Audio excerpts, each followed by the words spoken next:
Buying furniture for your business can be full of compromises, confusing choices, and little support.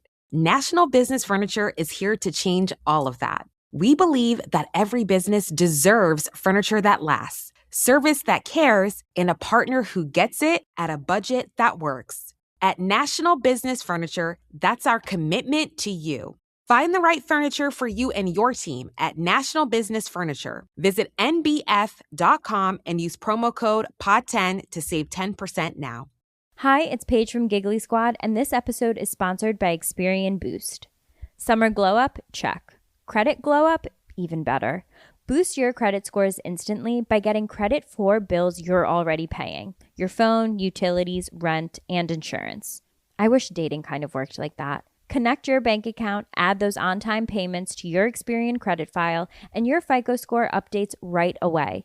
You could instantly raise your FICO score by an average of 14 points with Experian Boost. Download the Experian app for free today. Results will vary. Users who received a boost improved their FICO score 8 from Experian by an average of 14 points. See App Store or Experian.com for details.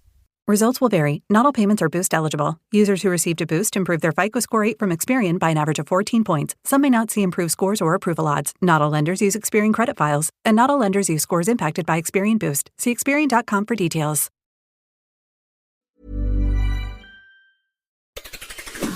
It's Saturday the 23rd of May. I'm Ciara Evans, and this was a week that saw the Labour Leadership Challenge take shape. The World Health Organization warned on the Ebola outbreak in Africa, Donald Trump under pressure over a new slush fund, and Arsenal crowned Premier League champions. Grab a cup of something hot, put up your feet, and get up to speed on the 7 biggest stories of the week. This is the Standout 7 from the Smart 7. It's news, but not the news. This week saw the battle for the Labour leadership become a little clearer as Greater Manchester Mayor Andy Burnham was confirmed as a candidate for the Makerfield by-election on Thursday the 18th of June.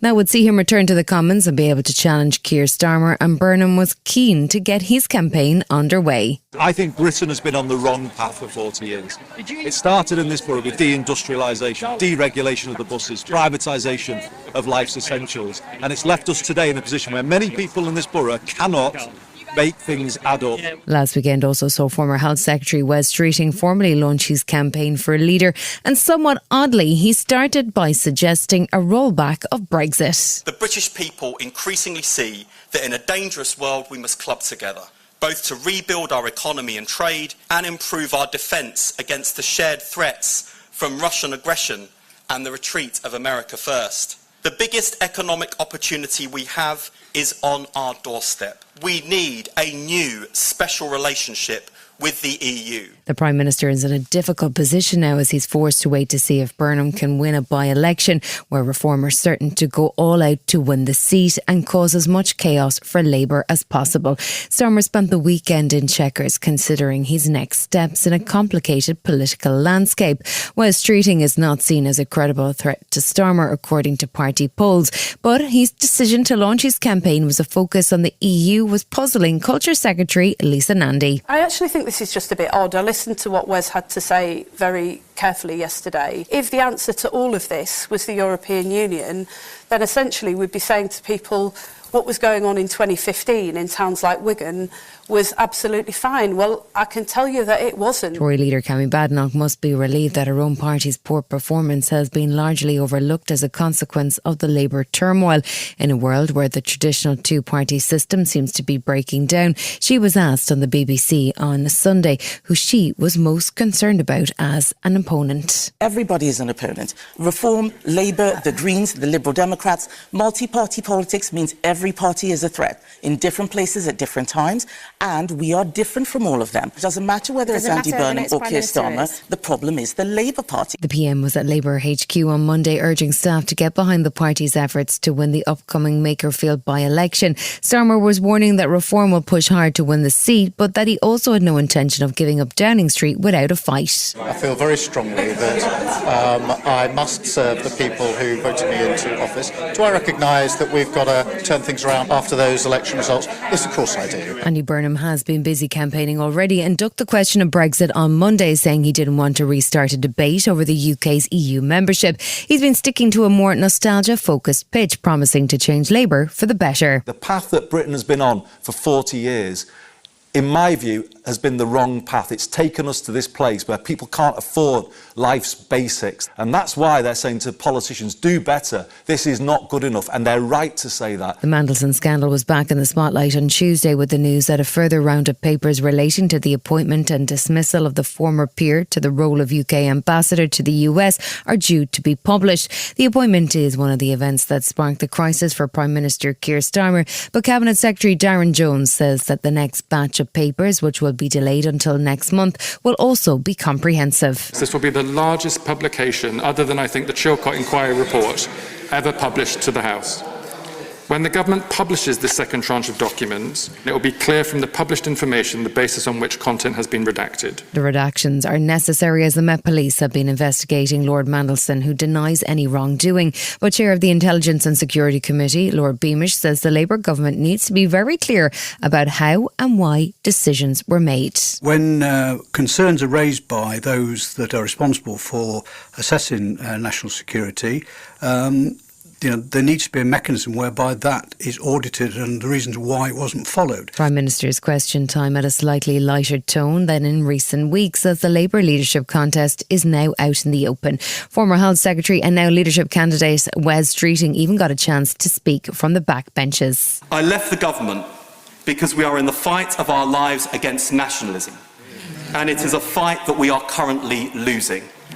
Unless we change course, we risk handing the keys of number 10 to reform. The Prime Minister, a lifelong Arsenal fan, couldn't resist some light-hearted pokes at Manchester City after their loss at Bournemouth handed his beloved Gunners the Premier League title for the first time in 22 years.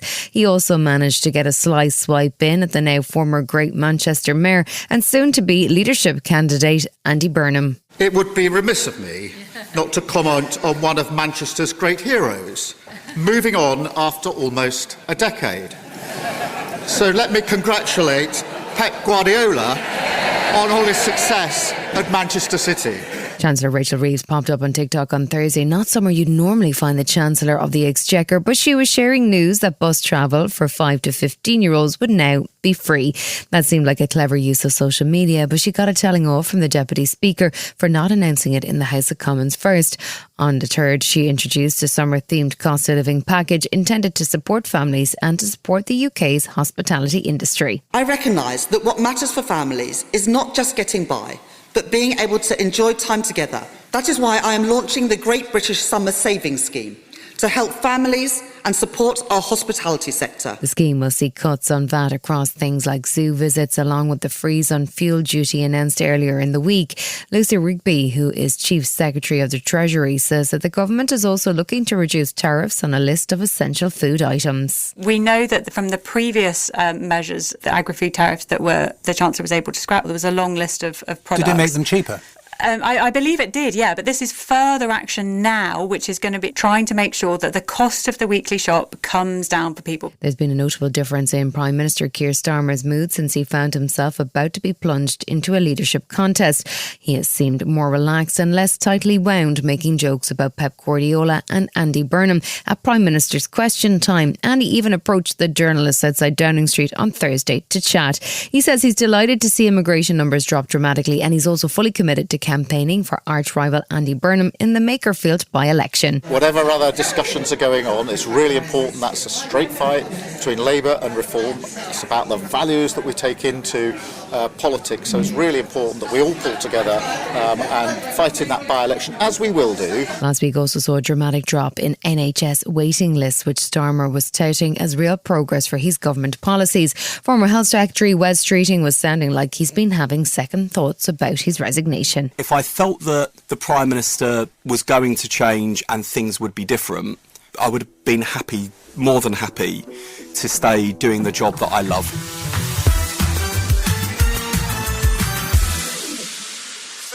The world has been anxiously watching the cruise ship hantavirus outbreak and worrying about the risk of a global pandemic. But it turns out that we may have been watching the wrong virus, as WHO declared an emergency last Sunday over an outbreak of Ebola in Uganda and the Democratic Republic of Congo.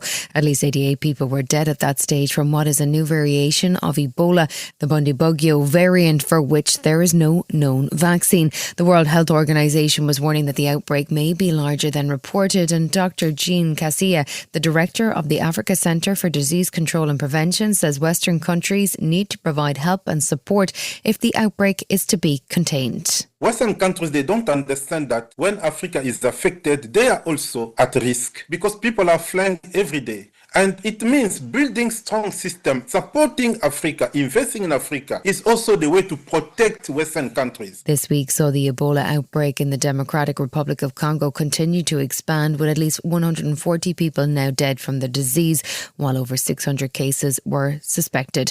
An American doctor has been identified as one of those with a confirmed case, and they have been evacuated to Germany for treatment. The outbreak also spread to Uganda, where there were 2 confirmed cases and another death. Director General of the World Health Organization, Dr. Tedros Ghebreyesus, told the media on Monday that his organization is responding as quickly as they can. WHO is aware that 13 cases of Ebola have been confirmed. Today, I have released $500,000 from WHO's contingency fund for emergencies to immediately support the response. The concern for the health agency is that the variant of Ebola, which is known as the Bundibugyo virus, does not have a vaccine, which may make it difficult to contain. Dr. Peter Hotz is an American professor of molecular biology at Baylor College of Medicine, and he explained to CNN that this outbreak is deeply concerning. This particular Ebola epidemic is about 60 to 70% homologous in terms of genome, and probably that vaccine won't cross-protect. And so I'm worried we're not going to have a vaccine to stabilize things. There was bad news from the World Health Organization on Wednesday, as they think it may take up to 9 months before a vaccine is developed for the new Ebola variant. The variant of Ebola is the Bundibugyo species, and while there are 2 so-called candidate vaccines, the process of getting them through clinical trials could take months. The Director General of the WHO, Dr. Tedros Ghebreyesus, was warning that more cases are expected, but the outbreak is not yet at pandemic level. I immediately convened an emergency committee which met yesterday and agreed that the situation is a public health emergency of international concern, but is not a pandemic emergency.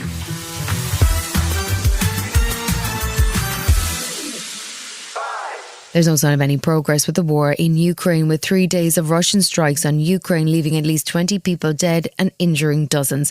In response, Ukraine launched a wave of strikes over last weekend, which hit targets as far away as Moscow and killed at least 4 people. Ukrainian President Zelensky was clear that it was intended as a warning. The war is quite predictably returning to its native harbor, and this is a clear signal that you should not mess with Ukraine or wage an unjust war of aggression against another nation. Just days after Donald Trump returned from China, Vladimir Putin made his way to Beijing for a state visit. It's a move by Chinese leader Xi Jinping designed to demonstrate to the Americans that China has plenty of friends and trade relationships, and so was less concerned about tariffs or other American threats to its economy.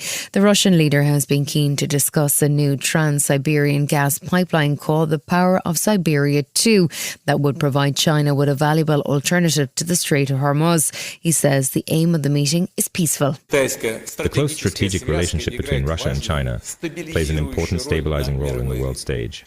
In doing so, we are not opposing anyone but working for the cause of peace and universal prosperity. Wednesday saw Russian President Putin give a full ceremonial welcome as he was visited Chinese Premier Xi Jinping in Beijing, and saw both leaders talk of peace and emphasise their deep personal friendship. That may well have irritated the US president, and there was also criticism of America's nuclear policy and plans for a Golden Dome missile defence shield. But the Chinese leader was keen to emphasise the positives. The world today is far from peaceful. The world faces the risk of regressing to the law of the jungle. My proposal to build a community with a shared future for mankind have received widespread support from the international community, including Russia. Things didn't go entirely Putin's way as he failed to close a deal for a trans-Siberian gas pipeline that would be a huge boost to the Russian economy. It was, however, a terrible day for UK Prime Minister Keir Starmer to decide to relax sanctions on jet fuel and diesel from Russia that had been processed in other countries. He was criticised by Labour's Dame Emily Thornberry and by Tory leader Kemi Badenoch. He is now choosing to buy dirty Russian oil. That money will be used to fund the killing of Ukrainian soldiers. Isn't he ashamed? The temperature between Russia and Europe has continued to heat up as President Putin seeks to apply pressure to Kyiv and its allies. 3 times this week, Russian drones have crossed into Latvian airspace, and Ukrainian sources have warned that Russia may be planning future attacks from Belarus. Russia's war in Ukraine does usually see a summer offensive, but with Russian troops bogged down on the front lines, it appears Moscow is seeking new angles for attack. It was a bad week for what Downing Street is calling a clumsy piece of messaging around easing UK sanctions on Russian jet fuel and diesel. Tom Keating from the Royal United Services Institute said President Zelensky is right to be annoyed. It's just an embarrassment, frankly, for Downing Street. It was poorly communicated, but the bottom line is, I think another critical thing in this is it just shows how vulnerable the UK is to decisions that are being made outside its control.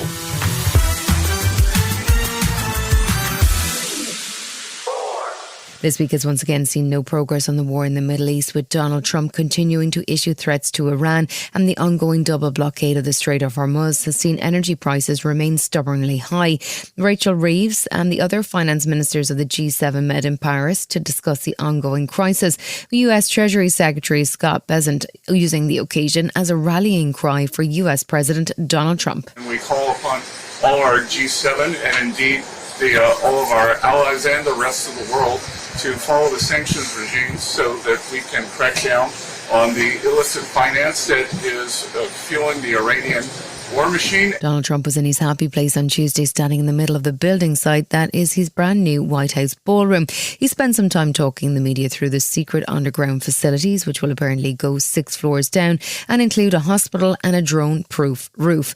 Trump did have some thoughts on the Iran war and says Tehran has until the weekend to come up with a peace deal that resolves the nuclear issue, or he will restart the war. Everyone tells me it's unpopular, but I think it's very popular. When they hear that it's having to do with nuclear weapons, I don't really have enough time to explain to people. I'm too busy getting it done. There's also a first scandal brewing in the US. President has settled a case in which he sued the IRS for $10 billion for leaking his tax details. Trump has now agreed a settlement with himself, which will see a $1.7 billion fund to be distributed to people, possibly including Donald, who suffered weaponized justice at the hands of Joe Biden.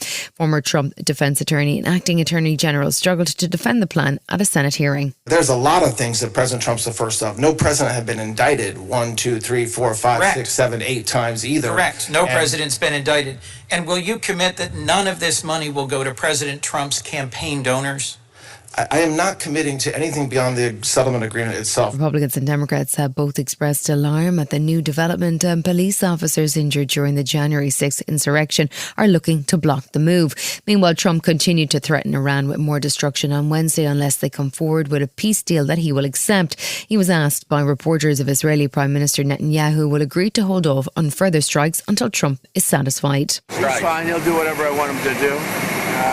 He'll do whatever I want him to do, and he's a great guy. To me, he's a great guy. As the midterm elections get closer, some cracks are beginning to emerge in what was a united Republican front, with the first real signs of resistance to Donald Trump's legislative agenda. The Senate was due to vote on funding for Trump's immigration crackdown and on a bill which would see $1 billion put aside for the construction of his White House ballroom.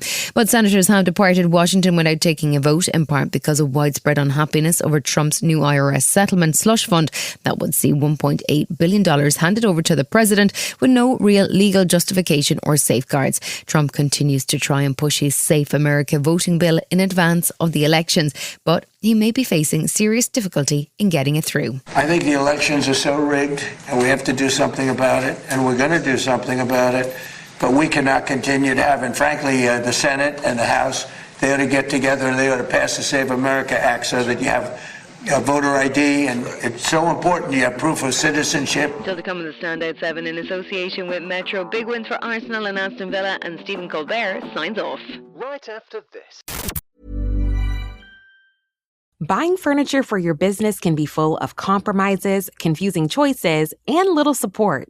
National Business Furniture is here to change all of that. We believe that every business deserves furniture that lasts, service that cares, and a partner who gets it at a budget that works. At National Business Furniture, that's our commitment to you.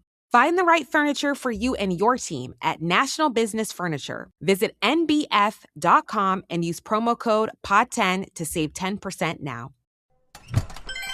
You stopped waiting for permission and started building yourself, your dreams, your credit. Experian Boost could turn your on-time payments into instant FICO score gains. Every bill you paid could become proof of your power. Self-made? Absolutely. Self-funded? Experian could help you get there. Download the Experian app today. Results will vary. Not all payments are Boost eligible. Some may not see improved scores or approval odds. Not all lenders use credit information impacted by Experian Boost. See Experian.com for details. Experian. Welcome back. Sunday is the final day of the Premier League season, but Tuesday night saw Arsenal and Spurs both hoping to get things wrapped up early. Spurs have been hovering just above the relegation zone, but a 2-1 loss at Chelsea means it comes down to the final day when they need at least a point to survive. Man City couldn't beat Bournemouth, with the game ending in a 1-1 draw, which saw Bournemouth qualify for Europe and Arsenal crowned Premier League champions. City manager Pep Guardiola wouldn't be drawn on his future after the game. Yeah, it's the moment. Of course, the season is over for us, so we won't arrive in the last game with our fans, but I know they will come, because it's an intense season, really good in many moments, and that is what we have to do until the end. The relegation battle will take centre stage on Sunday, and this week has also seen Aston Villa celebrate as they picked up their first European trophy in 44 years by winning the Europa League. Villa faced German side Freiburg, and the game finished 3-0 to Villa, who are now Europa League champions with their first trophy in 30 years, which kicked off a wild night of celebrations in Istanbul, which included lifelong Aston Villa fan Prince William. Manager Unai Emery picked up his 5th Europa League title, but he's still ambitious for more with Villa after the win. Next year we are again in Champions League, and this is the challenge. Next year again, the Premier League is the most difficult league in the world, and to be fighting top 7, top 5, top 4 is something very difficult. But we are getting it. Arsenal have been runners-up in the Premier League for the last 3 years, so finally reaching the summit has been an emotional moment for all at the club, particularly manager Mikel Arteta. He wasn't among the group of players at Arsenal's training ground watching the Man City game. Instead, he was at home lighting a barbecue when he got the good news. I was just hearing some noises in the background in the living room, and suddenly the magic happened. My oldest son opened the garden door. He started to run towards me. He started to cry. He gave me a hug and said, "We are champions, Daddy." And then my other 2 boys and my wife came over, and it was beautiful. Just to see that joy on them as well, that they are always with me. It was magical. And I think a minute later, Martin was with the video. "Where are you?"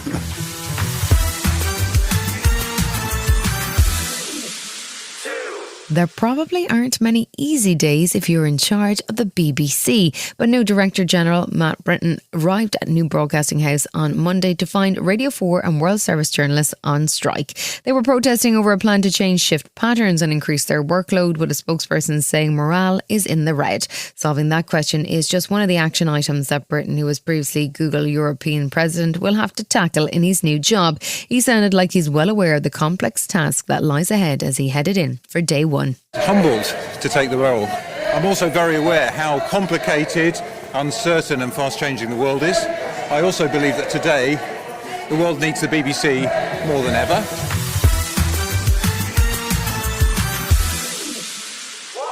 Thursday night saw Late Show host Stephen Colbert sign off after 12 years at the helm. The show was cancelled last year by the CBS network after a settlement with President Trump, as the network looked for a media merger with Paramount.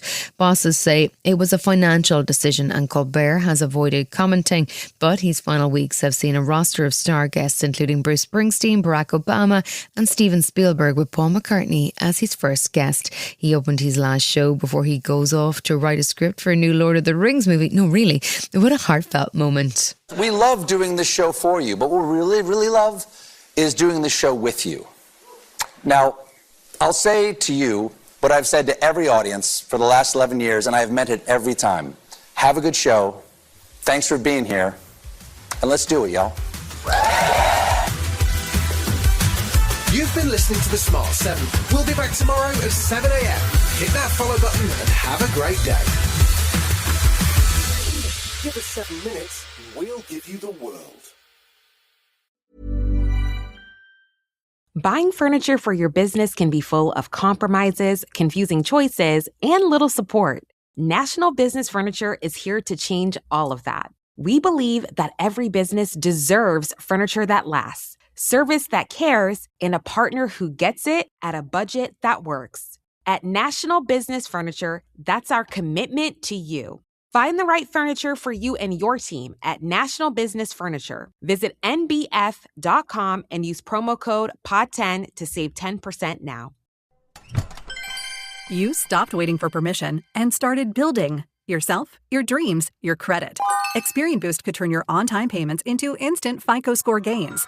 Every bill you paid could become proof of your power. Self-made? Absolutely. Self-funded? Experian could help you get there. Download the Experian app today. Results will vary. Not all payments are Boost eligible. Some may not see improved scores or approval odds. Not all lenders use credit information impacted by Experian Boost. See Experian.com for details. Experian.